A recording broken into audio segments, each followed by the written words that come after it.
Hello class! Today's lesson we're going to be looking at Transformers Beast Wars Optimus Primal. This is the figure that started the interweb truck not monkey debate, got a whole bunch of people upset. So we're going to look at the big boss monkey. What, an ultra class figure from the Beast Wars line? I don't really remember. I probably should have looked, but I think it was an ultra class. It was pretty large. First we'll take a look at his monkey form, or sorry, silverback gorilla. My bad. You can start with the sculpt. One thing that's really interesting about this mold, or one thing that I really like, is the fact that whoever sculpted this spent a lot of time putting in the hair for the gorilla, which is interesting. It's got texture to it. And that's all over the back, the shoulders, the arms, the legs, even up here on the face, his chin. Ooh, his chin. Now in terms of the color, this is, flat black color for most of them. The white little highlights we can see there, we're not really supposed to see yet while he's in beast mode. I know we can anyway. And we've got a little bit of the gray color for the hands, his little gorilla feet down here, the chest, and his face. Now the face, in terms of the sculpt, if you look, you can see the ridges around his eyes and on his nose. So someone spent, again, a lot of time doing that. It's a little disappointing, the paint, though, on the face, just to me, because it seemed like it was painted very plainly. If you see, was it Transformers Universe Optimus Primal, which is colored absolutely horribly. I'm going to have to do a video on that one. But they put a lot more detail in the face, and I think they did the same with the 10th anniversary edition. So, not a lot of detail there, but that's okay. Because let's face it, how long do I spend looking at this face as opposed to the robot mode? But before I get there, there is one thing I'd like to point out. One of this figure's main gimmicks we can have a look at while he's in beast mode here. You have this switch here on the back, and if we pop that up into the switch, actually here, it starts off flat, but we can put it there. If we use it, as you know, I'm not doing it very well, it would seem, we can make him kind of look like he's trying to beat his chest like a gorilla would. Except, obviously, it's not working too well right now. There we go. Well, that was better. Okay, enough of that. So, that's his beast form. Let's look at robot, because that's what we're more interested in anyway, right? Okay. So, we're going to put that back down. We are going to fold down the legs here. Oh man, that joint is still really stiff. We're going to fold up the gorilla feet. So he has just heels for his robot feet. Which I like to point out, they even have little, I don't know if I want to say like tread marks or something on the heels back here, again, for the sculpt. Lots of detail. We're going to rotate his waist. We're going to pull down his feet. I should point out that if, for both of us who remember Beast Wars, it is a pretty faithful transformation to how he was on the show. We're going to flip up the shoulders, and then the head we're going to pull forward. We're going to pop over the face. Pop that down, and oh my god, what is that? We'll look at that in a little bit more in a second. And we rotate his head, and there we have Optimus Primal in his robot form. Now, in terms of the colors, like, a lot of the other Beast Wars figures, what you see in Beast Mode is largely what you're going to see in Robot Mode.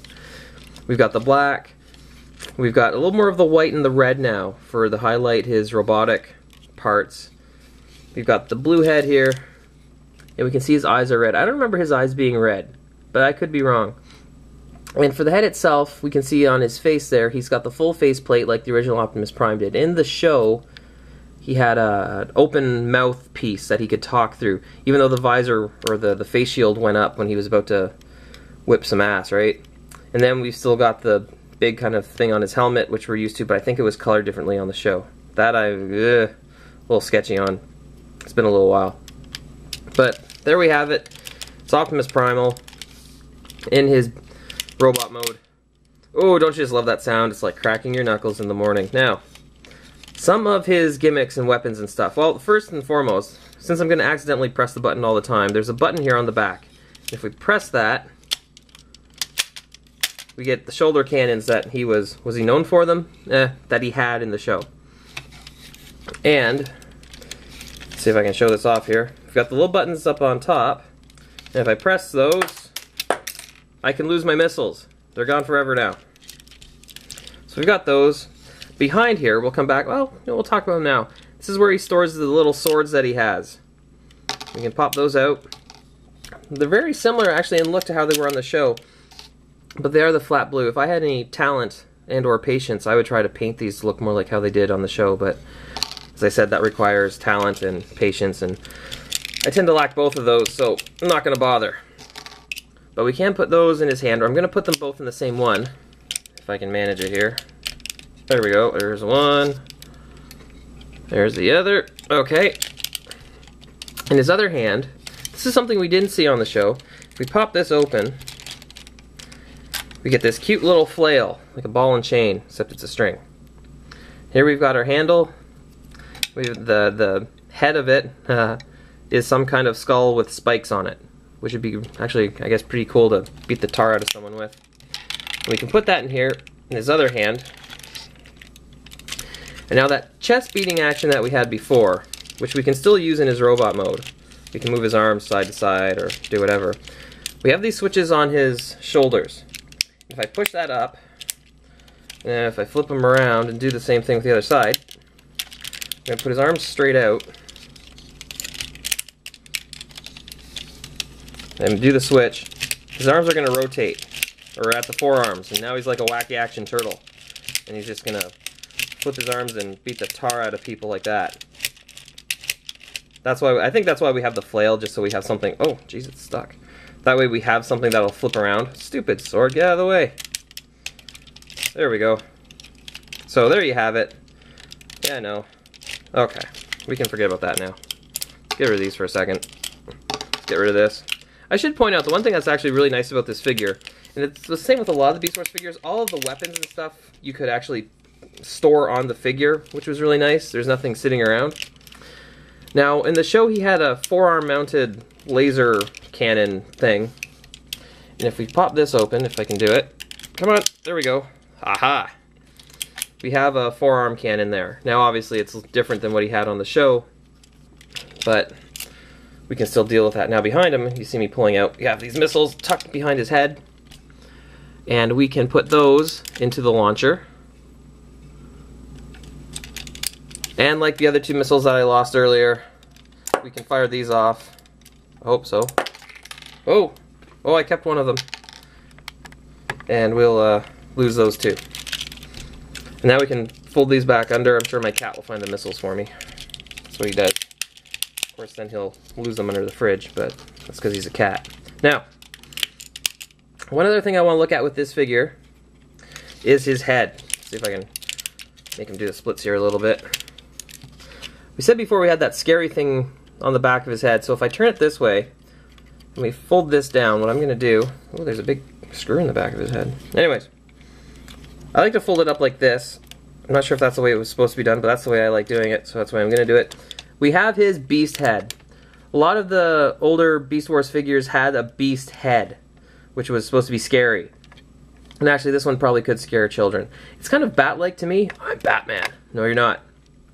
And I think this is because the original Optimus Primal toy, which was a Scout basic figure, one of the smaller ones, it turned into a bat, right? Optimus Primal was originally a bat, and then they decided to make him the big monkey. So I think maybe that's what this is attributed to. It's kind of bat-like. And you probably could scare children with this.